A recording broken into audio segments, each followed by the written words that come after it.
With the OnePlus 7 Pro, OnePlus is branching itself up into the ultra-premium flagship bracket. With crazy specs, motorized camera, and internal 10-layer liquid cooling system, and a screen refresh rate that rivals even the gaming phones, it has me intrigued. But is it durable? There's no point in buying a phone if it can't survive everyday life. OnePlus sent me the Nebula Blue version to check out. Reminds me of spotlights shining up into a foggy night sky. It's got a frosty matte glass finish. Will the OnePlus 7 be able to survive my durability tests? Only one way to find out. Let's get started.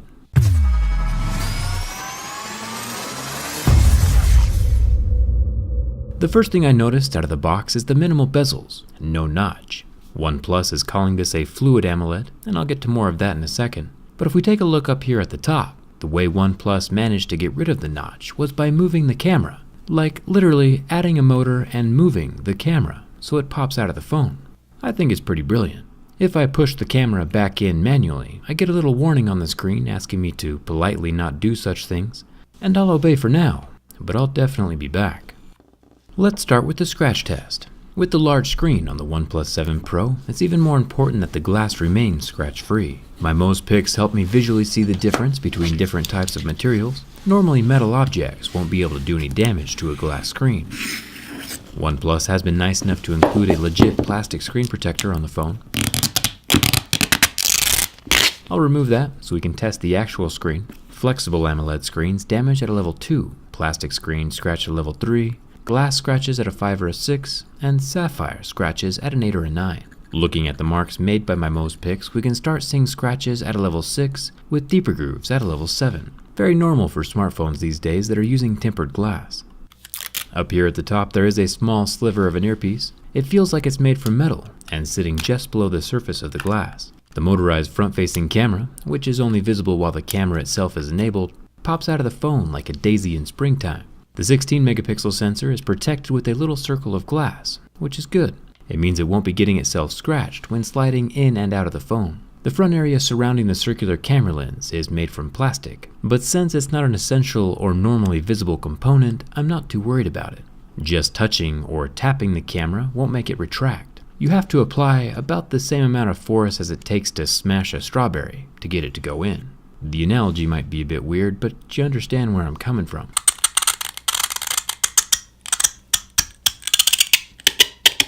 The sides of the Nebula Blue colored OnePlus 7 Pro are made from metal, including the power button and the triple slider, which I'm a fan of. We have the normal mode, vibrate mode, and totally silent mode. I think every phone should have a switch like this. The top of the phone exists.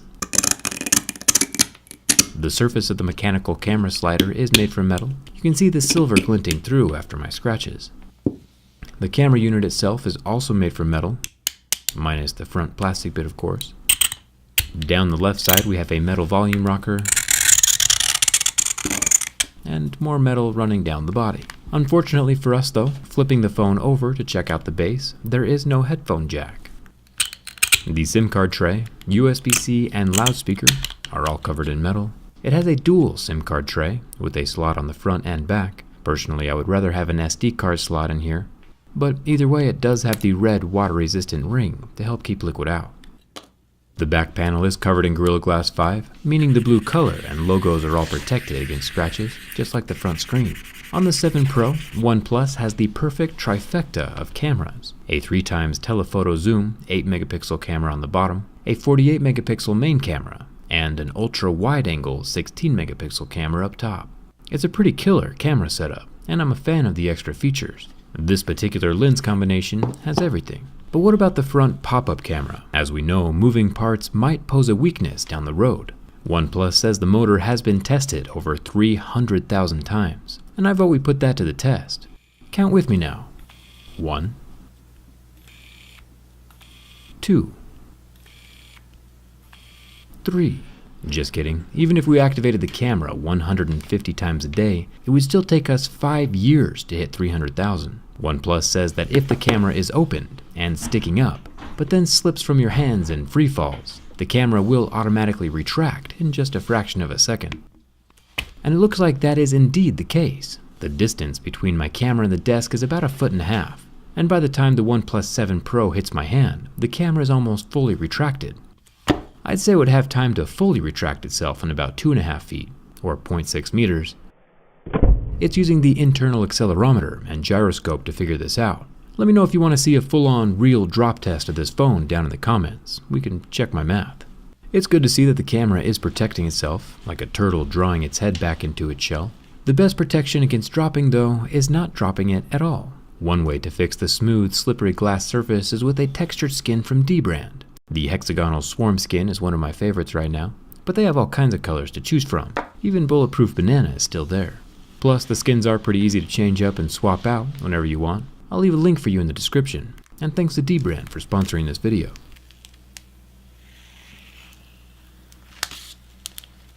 Yeah, the OnePlus 7 has some impressive features, but one of the coolest things about this phone is the display. Most smartphones, like iPhones and Samsung, have a 60 Hz refresh rate, meaning that's how fast new images can load.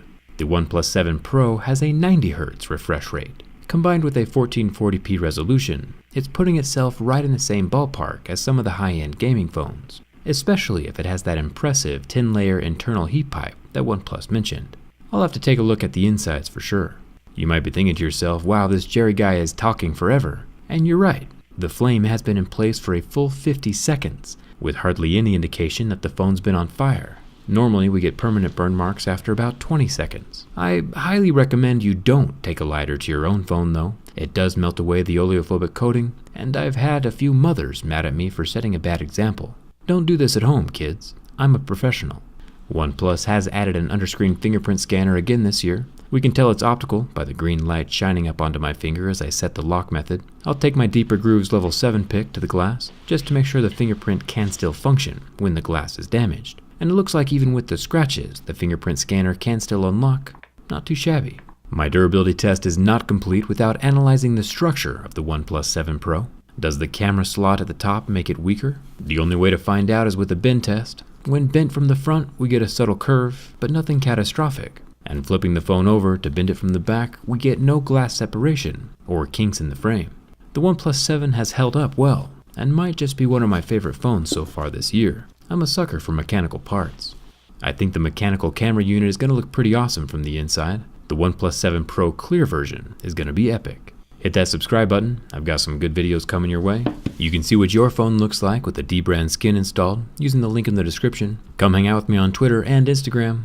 Thanks a ton for watching, and I'll see you around.